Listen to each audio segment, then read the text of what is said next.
and I'm excited to hear about it. I Oh, see you I all the time appreciate it. on IG. You're constantly posting. You're creating new characters, but no one on my profile really knows who you are. So give us a little bit of an introduction to who you are, and answer my first question for me. What was your inspiration for JroMan itself? Okay, I'll answer who I am first. My name is Ejiro Ederaine, the creator and writer of JroMan. Uh, JroMan, the inspiration behind it was just simply trying to do something different with cannabis. I know, like cannabis, this whole creating content and cannabis thing was my like second act. I used to play football, so after I was done playing ball, I was like, all right, like what do I want to? I just wanted to get into something that was passionate, like something I'm passionate about. And I was always passionate about cannabis when I was playing football and stuff like that, and just wanted more or less to just open up the dialogue and change the conversation about what you might have thought it was or what you were programmed to think it is, and just kind of going with that aspect, with that like principle in mind, and tapping into my creative side, another passion of mine, and just I was like, all right, well, I had an idea about a character who got his power from cannabis, and then from there on, I added a lot of different other principles and just kind of use my love for anime and cartoons and all that other stuff that you just like love and growing up and stuff like that. So just tapped into that, and just about me. I'm when I have an idea and I think like I think about it and I can see it work. I just go from there. Like I don't really need a lot of outside support or anything like that. Like once I saw the vision and was really passionate about it, I just hit the ground running and just said like fuck it, like I'll just learn whatever I didn't know, the knowledge I didn't have. Like I've studied, watched YouTube, watched anime, just learned kind of on the fly, and then now I feel like I'm really kind of getting just feel like a lot more confident, like really getting my foot in and really allowing myself to really just flex my creativity. But that's the inspiration behind JroMan. Just kind of open up the cannabis conversation, and from there it took wings and like spreading to other things as well. But that would be the main topic. Wow. So your inspiration for cannabis was in my head, the way I kind of heard you say it is that you took something that was potentially a negative in a lot of people's minds, and your aim or goal is to, like you said, change the conversation around it, maybe bring out a new idea. So does that mean you're Dro Man or what? Oh, nah, I would say I didn't write I didn't write the character as he is myself. I didn't write it like that, but he does come. We do share a lot of ideals, so I'd be lying if I didn't say part of him is me. But I wouldn't say that that character is like, hey, I wrote a character about myself, or that character like is 100% me. But we definitely do share ideals. Right. And the whole thing was playing football, and I got to I played at a high level in college. I made it to the Redskins and stuff like that. Just going in all those rooms and being in that, in like I guess you could say in upper echelons of just like places people want to be. People always want to be around college athletes. Just like we played, and we were really good. Won a couple championships, and especially when you get to the league and stuff like that, you rub elbows with different people, and you could say these are one percenters or however you want to categorize them.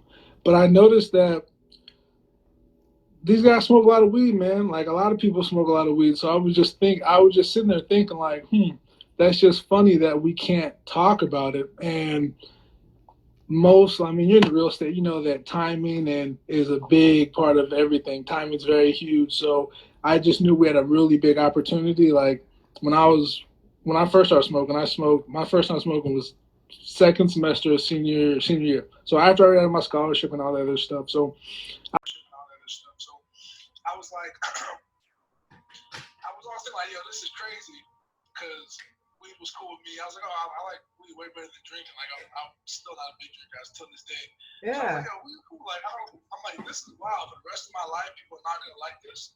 And then now it's legal, and it's like, okay, this is a big opportunity. And when I was switching into my second act, I'd be kicking myself when I'm 35, 40 in my ass right now if I didn't try to at least capitalize on this huge opportunity. So that's a big part of like why I was just so like, okay, like definitely gotta do it. Because I obviously, if it was just, you know, if it was just my idea, like, okay, I'm cool with weed, everyone else was against it. Right. All right, that's cool. Like, I'm still gonna, like, at the end of the day, I'm still gonna do what I want to do, and I'm going to, you know, be smart about what I do and all that good stuff. But seeing how it just, it transcended a whole bunch of different groups, like people that I wouldn't really be in contact with, you could definitely have that connection through smoking weed, and then it could branch out to a lot of different other things. That's why it's just kind of just the paradigm of how people categorize cannabis, and these kind of people who are out the outside perspective, because people inside cannabis know, like, yo, like, I could be doing what I'm doing, whatever type of blue collar job, whatever someone I spoke with or just a buddy of mine is white collar, whatever, like a financial guy or something like that. Right. And his buddy is one of his friends in the entertainment industry. You can have a very diverse group of people who smoke weed together, and just that whole dynamic and other stuff like that is really intriguing to me. And I feel like it's not something that people think about outside of, you know, outside of us who do smoke or who are cannabis friendly. Right. So I was like, okay, if I can shed light on that and just shed light on other things as well, I definitely was just something I was like, okay, like this is something I can really get into, because it's something that's it's just me. Like, I don't feel like I'm forcing anything. It's just like, all right, I'm really talking about the lifestyle that I've lived. So that's all it really is. Man, you know, I want to touch on something that you said. It spoke volumes to me when you mentioned that even if people were to say they didn't agree with the idea or didn't want to go through with it with you, that you were still going to do it. Yeah. That's how I've always been like that. Like, oh, well, fuck it. Like, I'm like, well, one of my biggest things is there's 1,000 ways to skin a cat. So, and I got this from like playing football and doing a whole bunch of stuff. Like, sometimes my coach is like, all right, we got to do it like this. And I'm like, okay, I feel you, coach. Like, I definitely got you. Like, the objective is to do this task. Yeah. But I see doing it a totally different way. And I'm the one who got to do this shit. So, I'm like, in practice, hey, I'm going to give it a shot. I'm doing it your way. If it don't work out in practice, the next time I'm doing it my way. If that shit work better, I'm going to do it my way. Like, hey, what do you want? Like, what do you want to get done? You want to get the objective. Like, okay, this is a funny story. One of my best college football plays was off a screw up. I was supposed to blitz. It was like exotic type of play. Like, hey, if they run this certain formation, we're gonna run this certain blitz. I had like to switch to it with my other counterpart, my other outside linebacker. Yeah. And then in the middle of the game, they ran this shit really quick, and we couldn't do it. And I'm on the wrong side of the field. I'm like, fuck. And then they hiked the ball, and I just like, oh, fuck it. Like, I just started backpedaling or whatever, because I know what to do. Right. I was in the wrong spot. Long story short, I turned the fuck up into a touchdown. And yeah, coach was mad about it, I guess, like we watched film the other day, but I mean, I got played with the conference that weekend. Other stuff like that was like a really big play. And it was like a fuck up. It was like, well, like, are you just gonna do what you want to do? Or you know, the coach has been hella pissed for trying to tell me to blitz, and I'm like, yo, like, at the end of the day, yeah. You just gotta do what you gotta do, what you feel comfortable doing. So to get the result, right? And like, yeah, I mean, if you do what you feel comfortable doing, like 100% into it. Only thing that's gonna come out of it longer is something good. So that is something I've learned through trial and error. So, but right, the hard way, in other words. Yeah, but like, if you keep on, if you just don't quit and you keep at it, and it's at the end of the day, like it's based and hearted and rooted in something that's good, positive, and something that you're passionate about, it'll be fun. So would you say that dedication plays a big role in what you're doing right now?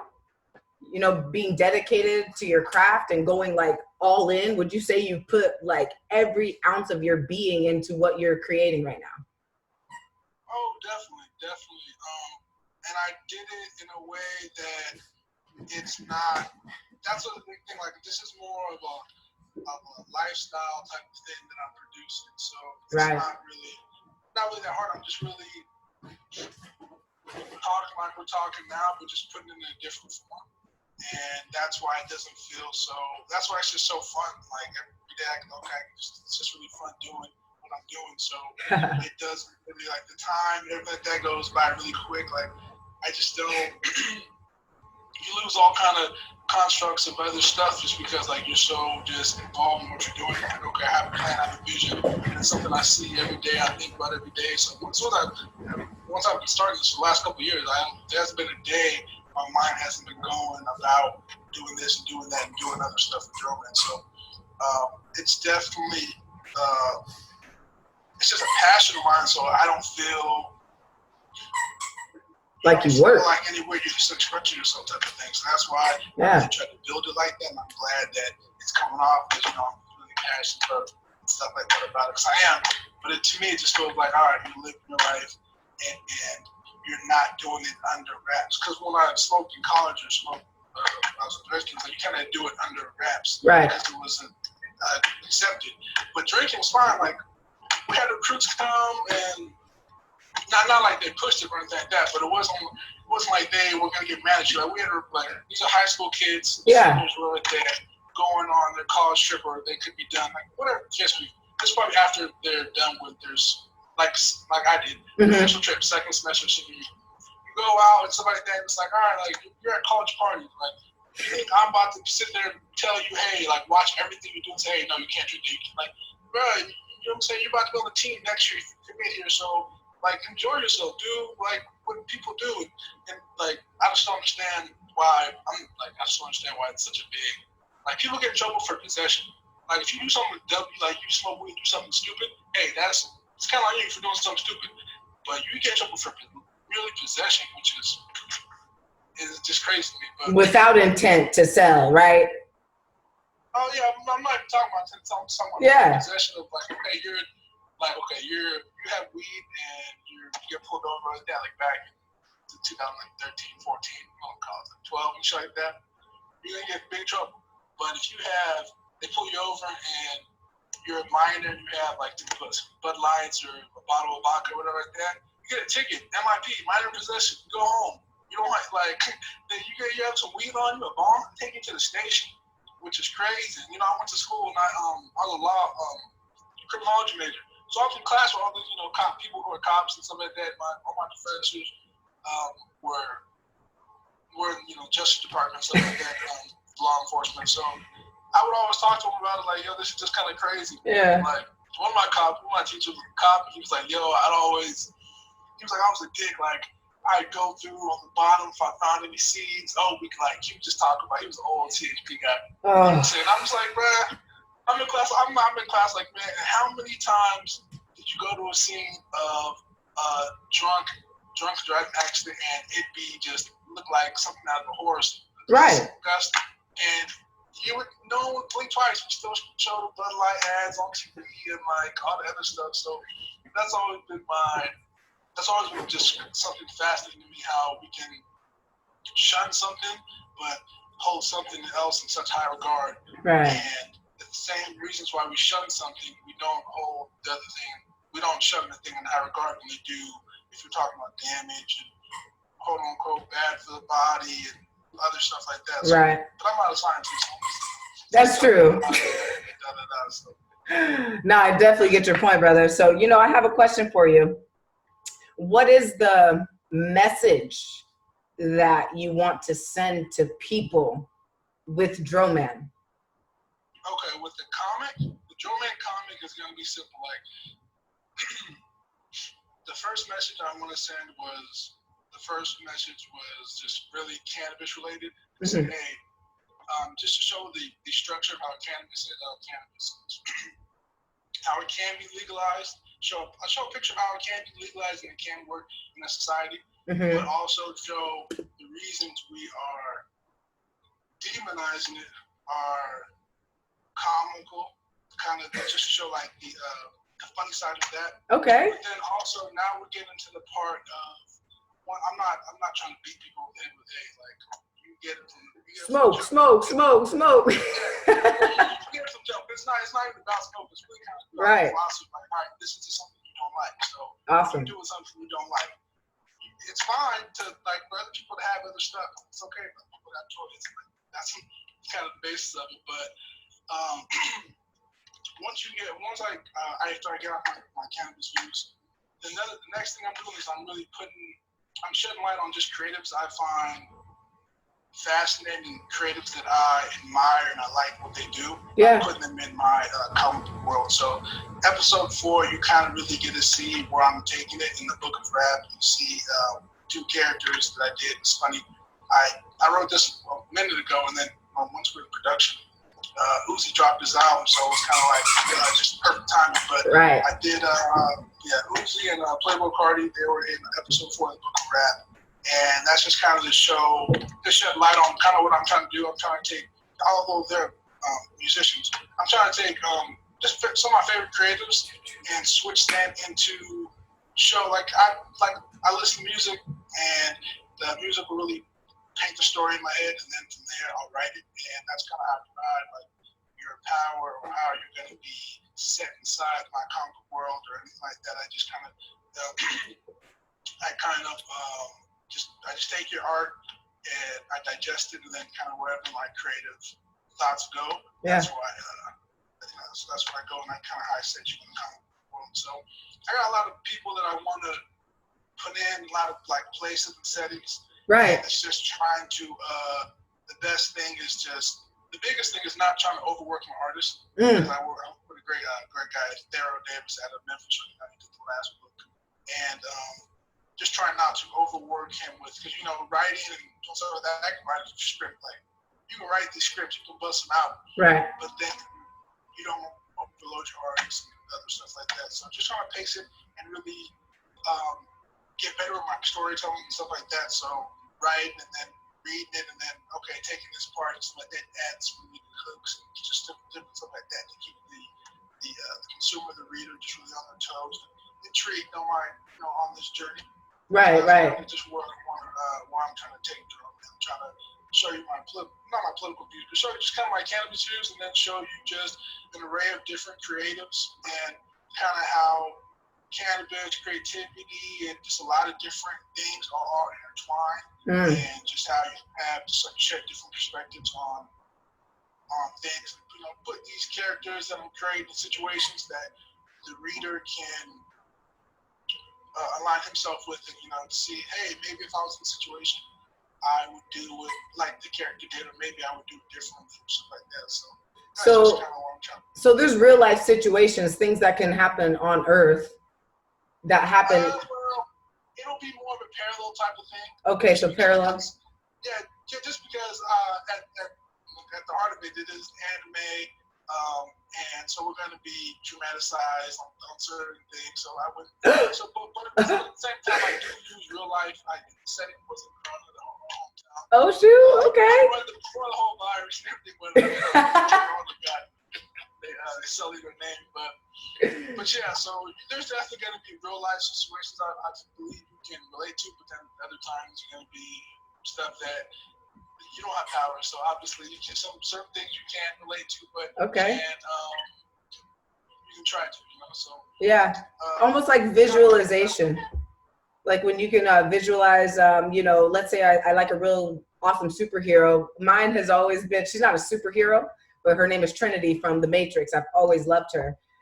Oh yeah. You know what I'm saying? So sometimes, depending on the situation and what I want my outcome to be like, I will imagine myself as Trinity or as that person, because then whatever problem or thing that's happening that I'm addressed with turns into something totally different, because I'm now kind of not myself anymore. I'm looking at it from a totally different perspective, from someone who I idolize and that I feel is a step above me. You know what I'm saying?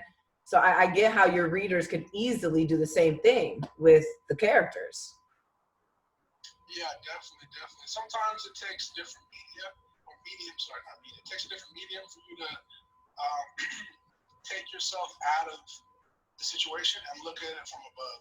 Right. That's one of the best things you can do, is look at a situation from above, or get a perspective where you can look at a situation from above, right, and not have your own biases and stuff like that.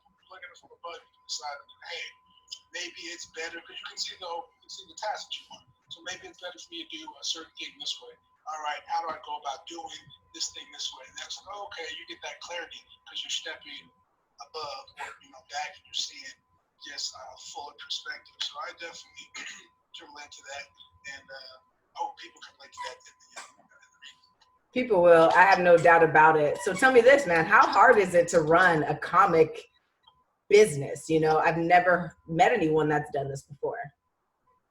It's really not that hard. It just depends on, it's all about your business plan and kind of what you want to do. Like I'm doing everything. The first thing I like, once I got out of this, once I really started doing the business aspect of it, I just want from the back. You got to build from the back.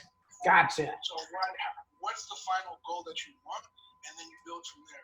Now, and then you look around at how people did it and stuff like that. You look at Marvel and obviously DC Comics, different type of comic houses. But for me, the plan was get the art out, right? Get the art out, get the following, because that's the only thing. That's the only thing when you build the community, build the people like who are interested about your art. Right. And then from there on, the avenues to monetize. There's just so many avenues to monetize. That's something you need to do with your main goal. Okay. Present itself, right? You can build a following. Like, hey, people really like JroMan, and then people just want novelty JroMan tees, like novelty JroMan apparel, and stuff like that. You can just do that, right? Or people, hey, really like your stuff, and some other people like your stuff. And you go into you work something out with a production house and stuff like that who has connections with Netflix, or like, okay, that's one route. Or you can just do it just for the pure passion of it, and then hey, people like someone likes your writing, they want to write books, whatever the case may be. So for me, my end goal with JroMan would be, I would love to have JroMan be Netflix, have an anime, or have some type of animation TV type of production. But really, I want him to be a cultural icon. Like, I want him to be a staple in the cannabis community. For when I was growing up, it was Wiz, it was Snoop, and it was just simple as like, hey, you can smoke and you can do great things. You can do more than what the naysayers say. And I took that and I wanted to add my own spin to it, and I want JroMan to be that for the next generation, because it's only going to get, as like people say, stuff gets worse and stuff like that. The younger generation is just it gets realer sooner. Like, it didn't get real for me until probably, let's say, some point in college. It stuff got really, really real, as there's no filter anymore. Like, everything's there. Like, there's just no filter.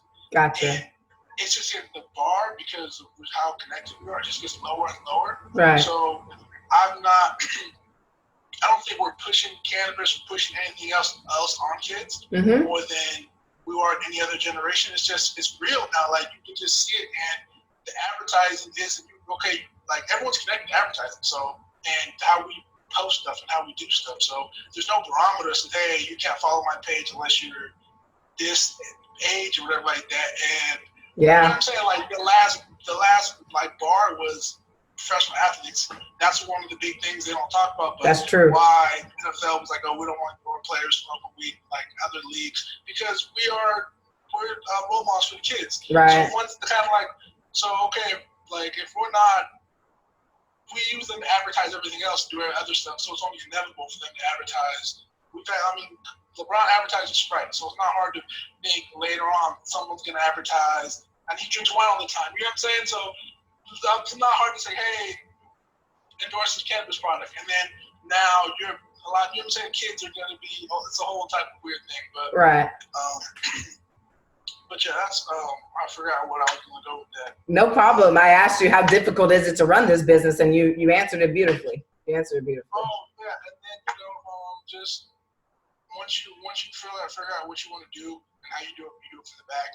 You just develop that, and then like me, I'm putting out this content for JroMan to be this icon, and then from there on, I have other ways that I want to do other things, like right. Into the dispensaries. I want to.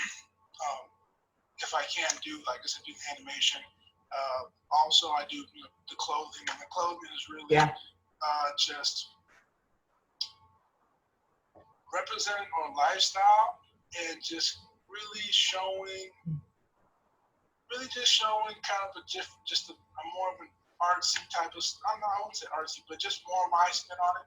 My spin on cannabis culture is how it's very. It's leisure, it's streetwear, but at the same time, it can be you can jazz it up. You can do some different things with it. And I'm just having a lot of fun with that. Just making stuff that you like. It's like, okay, you have an idea, and I'm putting it together. I'm like, okay, this is how I can source it. This is how I can create it. Doing all that type of stuff. But the back end of it is just like Nike. Like, you put on Nike to, when you go do something comfortable, you go work out or anything like that. I want you to put on JroMan when you want to just your phone comfortable on house, you lounge, maybe you're about to go smoke, maybe you're about to go run some stuff around, about to do some stuff around that town or whatever like that. Like just some lounge, leisure wear, and then at the same time we have some pieces you can jazz it up, go out with, you just you have great options to do stuff with it. So that's kind of where my mind is for the clothing, and my mind is for like producing comics and stuff like that. Understood. Thank you for answering that, man. So tell people where can they grab your clothing? Okay, my clothing, everything's on my site. So DroManComic.com, and then I have all my tabs. You can I put all my pages online for free, so you can read all 120 pages, I believe, plus. Crazy. Four episodes in total. You can also check out the clothing tab. I also have a blog in there. I update the blog in a minute just because I've been thinking about how I want to switch it. But I have some of my thoughts and stuff like that. Just if you care about, hey, you like what I'm talking about, you care about my thoughts and things like that. Right. Check out my blog.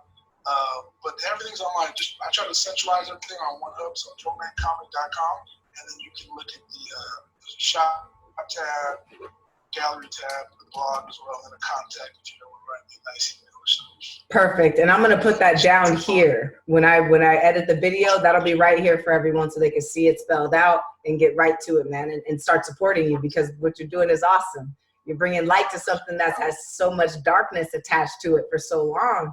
You're putting a smile on a frown, man. It's awesome. It's awesome. That's what I'm trying to do. So I appreciate you seeing the vision. But yeah, I definitely appreciate the kind words. So thank you. 100%, brother. So this is for anyone who's looking to create a business. It doesn't matter what your business is. He's proof of that. You don't have to go get a license to start writing a beautiful script that you love.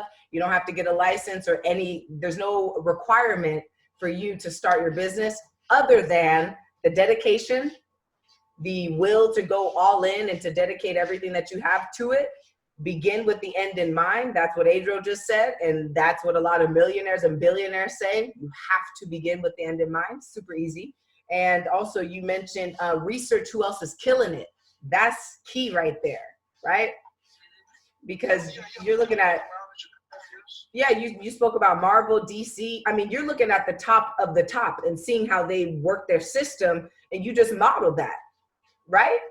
Yeah, you kind of can. Like, look at their system. It's like you're shopping. So I look at their system, how they did it. Like, okay, you look at everything, and you have the benefit of time and seeing how everything plays out. When you look at Marvel, you look at DC, those things. You see how they just how everything, how just time being just okay. Like the comic industry, what really like shit blew up.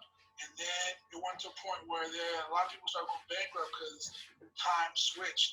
And then now those other things and other different business dealings change certain things, but you get to see like, okay, who thrived after the switch? What was the cause? What was the underlying factor? Like the demise of a lot of companies and everything like that. Okay, then at the same time, you got to keep in mind, juggling a couple things in mind though. It's like, all right, without all the information that I just learned and stuff like that, how does that fit into my end goal in mind? And how can I use what I've learned to my benefit? And at the end of the day, you don't have to try to. You're never gonna don't go into the mindset of, hey, I'm competing with Marvel, I'm competing with DC or something like that. That's not really what you're trying to do. When you get there, you'll know when you're competing with them. Like, okay.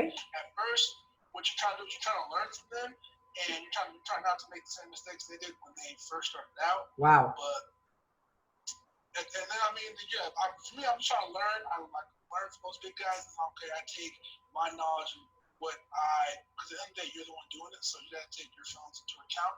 Right. And move accordingly, because no one's trying to do something that they hate. So if you find a model that is successful for someone else but you don't like, don't do that model, because like passion, fun, and everything like that you wanna, all that, it goes throughout your whole company. When you start small, you're doing a lot of stuff by yourself. So if you're unhappy with something, Right. it's gonna show in your product, in your presentation, or something like that. So that's one thing I would just add like, when you're starting a business, or like that. You have to be comfortable with yourself, and also once you're good within, it's gonna exude out. So that's like another thing with businesses. A lot of people try to like, yeah, we want the money, recognition, or whatever you want to start building, but at the end of the day, you got to be right and good first before you can get everything else.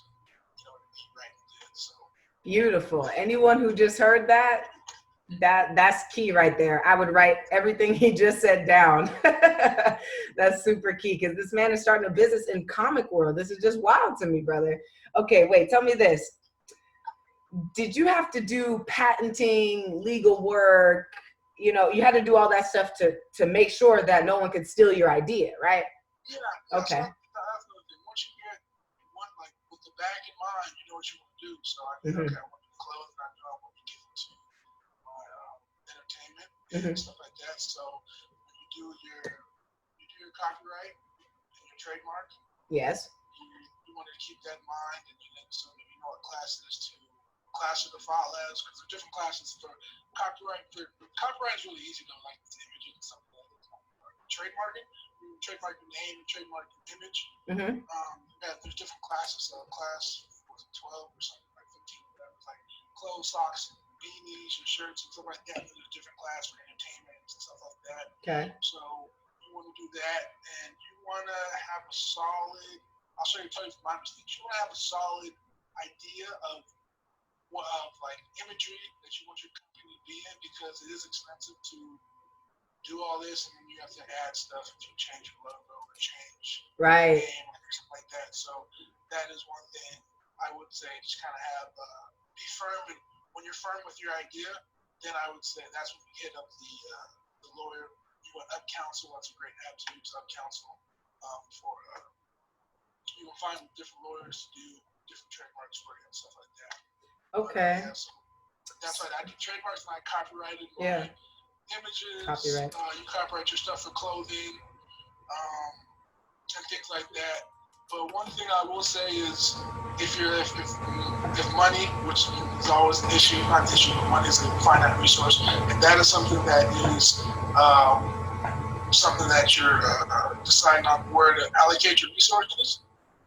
To keep it 100 with you, you got to realize that you're not to say no one's looking, because everyone, I mean, great artists steal. That's not what I'm not saying. No one's looking at your designs, but if you're worried about, oh, should I put out this shirt, or should I do this? It's like, okay, let's see what's over. Should I put out this shirt or do this brand, but I want to copyright my ideas? You might as well put it out and get, you know what I'm saying, put it out, get your stuff started, and then you can copyright it later, or whatever the case may be. Or you can, you know, there's different ways to it, but I wouldn't let copyright be the bare entry before you just start your stuff. There's so many like ideas and stuff like that out, that your stuff is probably out already in a different avenue. Like great art, like that's one thing I realized. Oh, okay, I thought it was only cannabis, like kind of related comedy. Then when you do a lot of research and look into it, there's actually a couple other ones. They're not like we're different. They're new as kind of, we started maybe around the same time.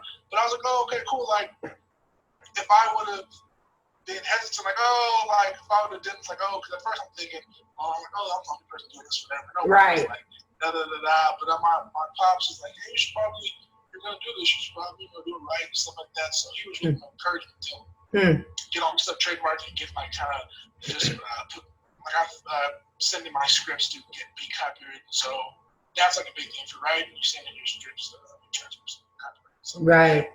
But yeah, so I'm sorry, I can ramble on about the legal stuff, but yeah, there is certain things you need to do.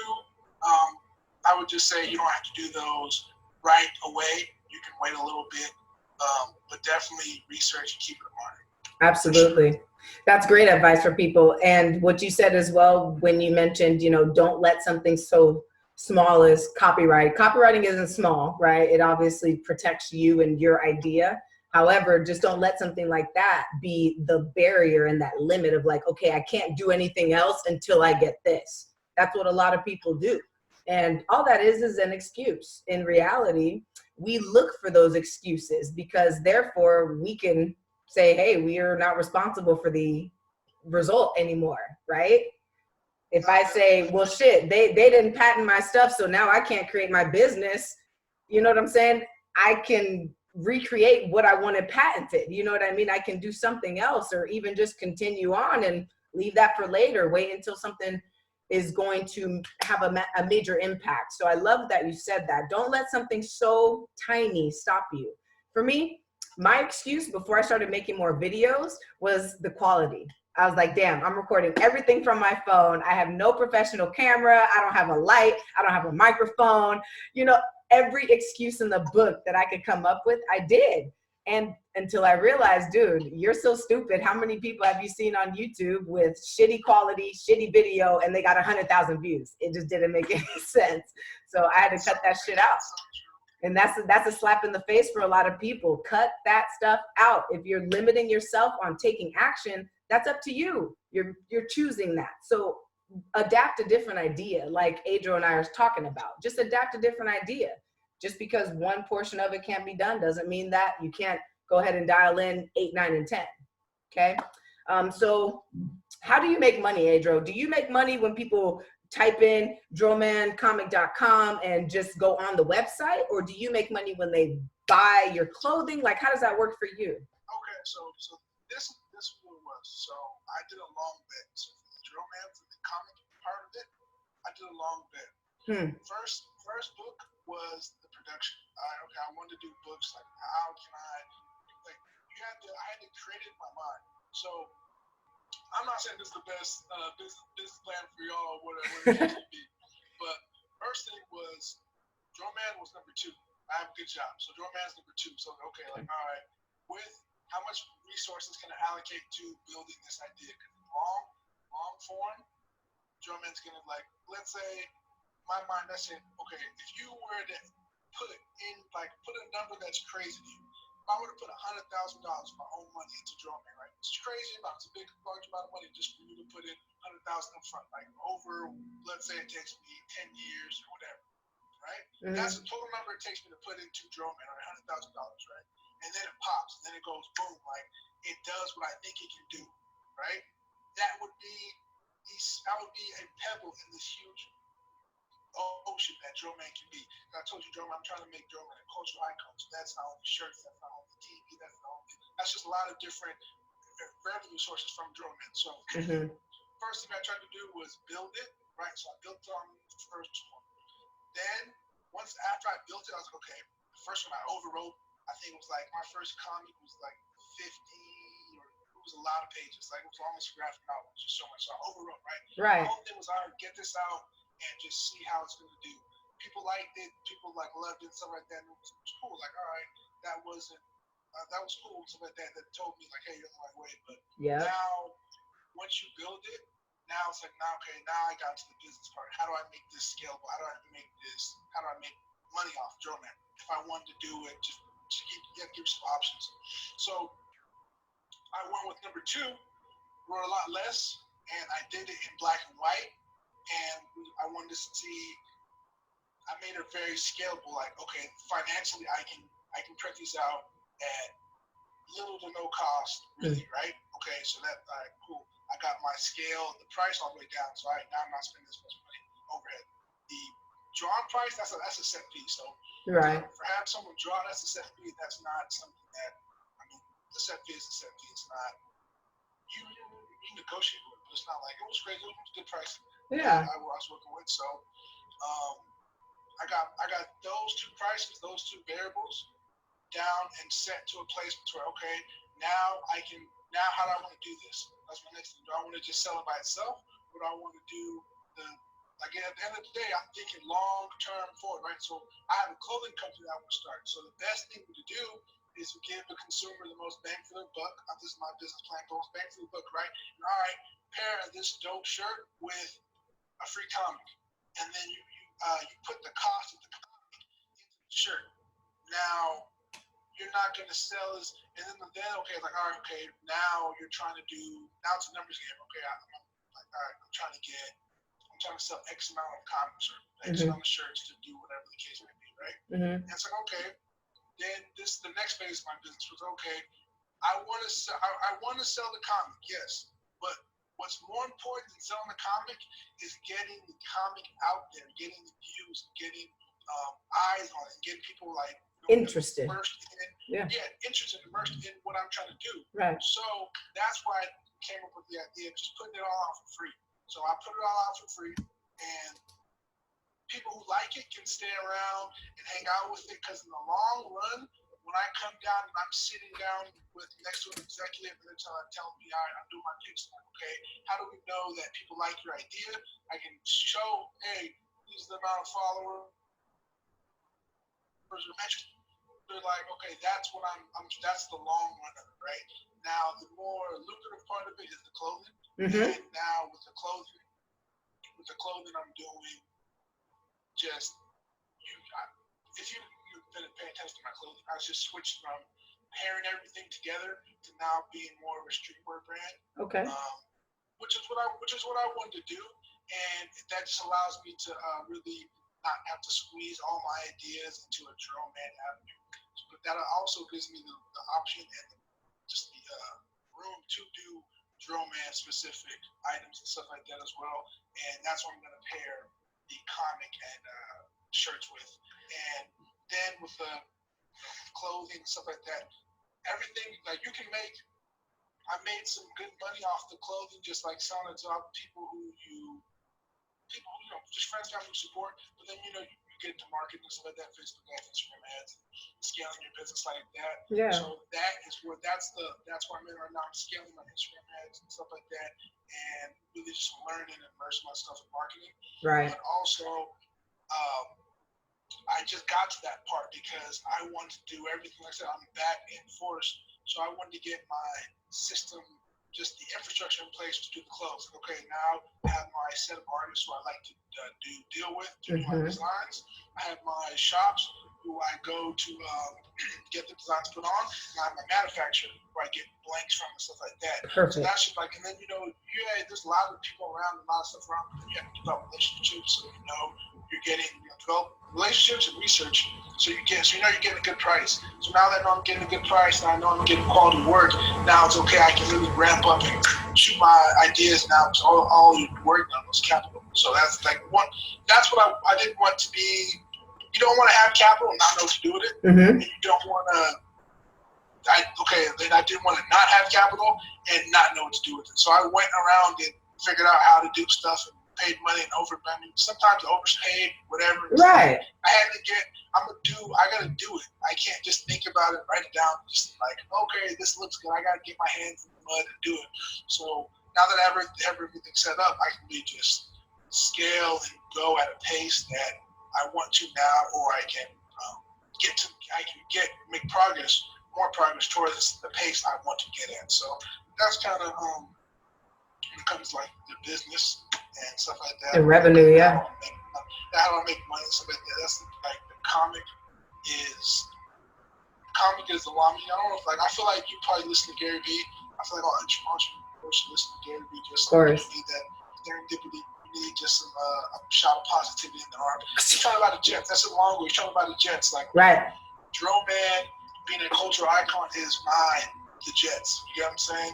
So putting out JroMan for free and all the other stuff, and the money that is going to that I do spend on JroMan and do the stuff for production, that's nothing. I mean, when you get good at business, like, all right, that's a write-off for one, but two, that is like, it's nothing in the return. I'm going to see the long in return. I don't care if it's 10, 15 years or whatever. Like, this is something that I like. It's my passion. It's not hard at all for me to do. So I just do it. The more you do it, you can get better at it. But that's like the long haul return. So I'm not in it for like, quick money. You know what I'm saying? Like, this is I didn't set my company up for it to be like, you know what I'm saying? If we don't make these quotas, I'm gonna be in deep trouble. I can't pay my debts, so I can't do whatever I can with my life. So that's why I thought, all right, you gotta set it. You gotta like scale your business to be just to stay afloat and do something like that. So that's kind of the economics. I love it. And you deserve every bit of money and revenue that's coming to you. Why I say that is because you said something extremely genuine a little bit ago. You said, I'm pairing, if you buy a shirt, you get the comic. So you're buying, but the consumer subconsciously feels and sees that you're buying something of lesser value to get something of more value, because the comic is 10x the value of the shirt or whatever, the beanie, whatever. So that right there speaks from your heart. And to me, I feel like that's gonna help you a lot with keeping your customer base with you, man, because they're gonna see Ejiro, JroMan. I don't know who the hell this dude is that created this thing, but whoever is selling this stuff cares about me and my entertainment, as well as how fashionable I look. You see what I mean? Definitely. That's definitely something that I was trying to convey. That, I'm trying to give, like, back end. Maybe I should, like, out of time to this, but you got, like, I just remember being a consumer and being like, buy something you feel kind of like your shit was jank. Like, damn, they just really took my money, didn't really show love or didn't do this. I just remember that, like, I don't want people to feel that way with my brand, and I don't want people to feel that way, like, feel chipped off. So right. That's just one thing I always keep in mind. I never want to put out a product or put my company in a situation where my consumer feels that way, because that shit's like, that's, I don't know, I just can't sleep when I doing that. Like, I just got a conscience, so right. I got to do the way I want to be treated. Absolutely. It's like those 2 bad reviews will discount all the thousands of good ones. You know what I'm saying? So I see where you're coming from. But be ready. They're going to be bad reviews, man. It's a dual world that we live in. Yeah, no matter what. As long as you're good, as long as you're good, you feel like straight about it. I don't care if people say, like, as long as I'm good, not to be, like, we're all narcissistic at some points. So I try to, like, trick my narcissism into, like, doing things.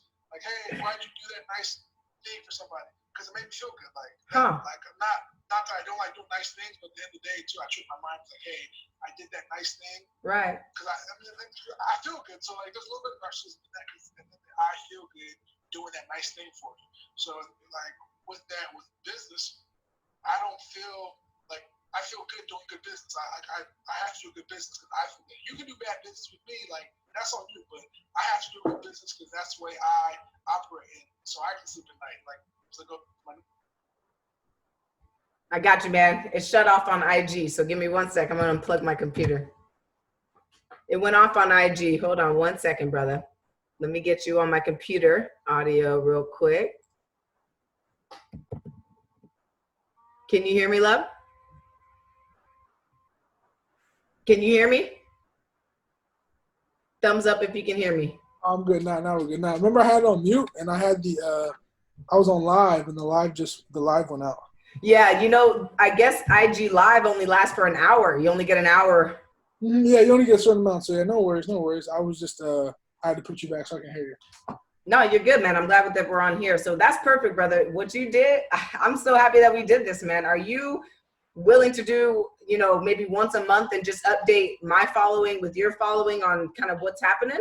Oh, we definitely can. We can talk and pair it up with my next with the comic drops. Perfect. So we'll exchange cell phone numbers.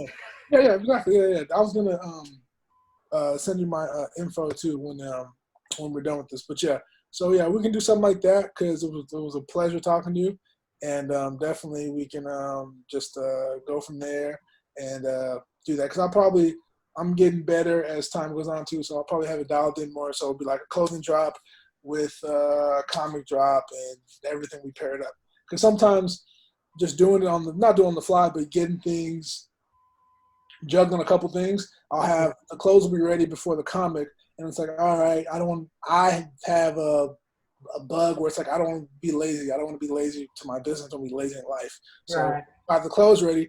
I put the clothes out, and you know what I'm saying? Put the clothes out, do your marketing for the clothes, and then when the comic's there, you'll add to it. But I'm getting my stuff in order, and always trying to get better and better. So we should have everything you can drop at one time. Boom, bam. So excellent. Are we talking May, June?